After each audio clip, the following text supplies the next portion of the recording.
আসসালামু আলাইকুম ওয়া রাহমাতুল্লাহ। তো ভিউয়ার্স, আজকের প্রতিবেদনটি অত্যন্ত গুরুত্বপূর্ণ। আমরা ইদানিং সোশ্যাল মিডিয়ায় বিশেষ করে ফেসবুক খুললেই বিভিন্ন জায়গায় বিভিন্ন নির্যাতন লক্ষ্য করা যায়। এছাড়াও কিছু কিছু পোস্ট এরকম কোথাকার ঘটনা উল্লেখ থাকে না। তো এই সমস্ত ভিডিও ছড়িয়ে পড়ায় অনেকটা হৃদয় বিদারক, হৃদয়ে রক্তক্ষরণ হয়। এই গতকাল দেখলাম 2 মাসের শিশু যাকে তার চাচি ঠ্যাং ভেঙে দিয়েছে। এত সাহস পায় কোথা থেকে? আর যারা এরকম সাইকো পাগল, তারা কিন্তু এই সমস্ত ভিডিও দেখে আরো উৎসাহিত হয়, আরো এরকম অপরাধমূলক কাজ করতে উৎসাহিত হয়। উদাহরণস্বরূপ এই শিশুর ভিডিওটি দেখেন, যেরকম বিচার কার্যকর হয়েছে, পুলিশ বাদী হয়ে কেস করেছে। অসংখ্য ধন্যবাদ এই পুলিশ ভাইকে। তো এক নজর দেখে নেব সেই ভিডিওটি।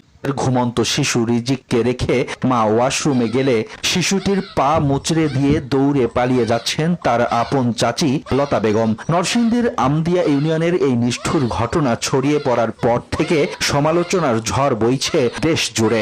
দোষীদের শাস্তির দাবি তাদের।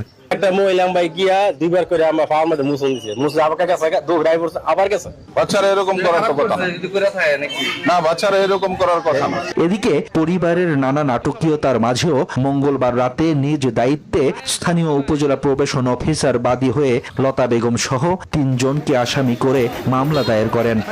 মুচড়ে দিয়েছে এবং একটি শব্দ হয়েছে যে পাটা দিয়েছে।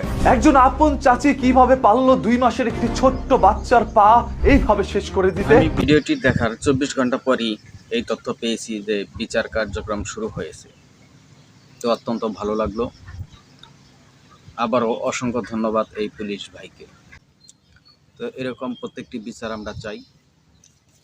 এজন্যই বলি, যে কোনো অপরাধের পর যেরকম অপরাধের ভিডিও আপলোড করবেন, পরবর্তী সময় তার বিচারের ভিডিও আপলোড করবেন।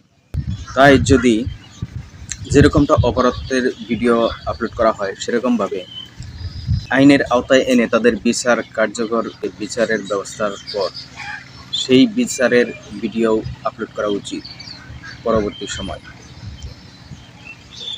যাতে বলা থাকে এই অপরাধের এই শাস্তি হয়েছে। তাহলে কিন্তু অনেকটা অপরাধ কমে যাবে। কিন্তু আমরা দেখতে পাই না যে বিচারে কি হয়েছে, বিচারের কোনো কিন্তু ভিডিও আপলোড হয় না। তো আপনারা যে ভিডিওই ছাড়বেন, পরবর্তীতে তার বিচারের ভিডিওটাও দেওয়ার চেষ্টা করবেন। তাতে কিন্তু অনেকটা কিছুটা হলেও অপরাধ কমবে। শুধু আমরা দেখে থাকি বিভিন্ন নির্যাতনের ফুটেজ আমরা দেখে থাকি, কিন্তু বিচারের কোনো ফুটেজ আমরা দেখতে পাই না, যার কারণে আরও সাহস বেড়ে যাচ্ছে। তো সবাইকে সাবধান হতে হবে, সোনার বাংলা গড়তে হবে। তো এখানেও কিন্তু আরও একটি কথা না বললেই নয়,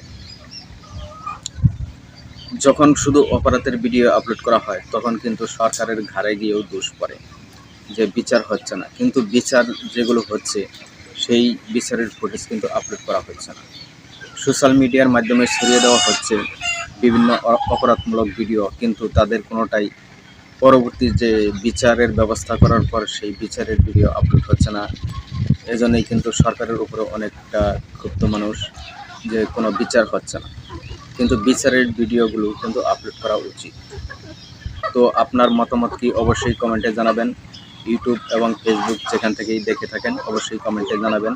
ভিডিওটি এখানেই শেষ করব। এতক্ষণ পাশে থাকার জন্য ধন্যবাদ। আসসালামু আলাইকুম ওয়া রাহমাতুল্লাহ।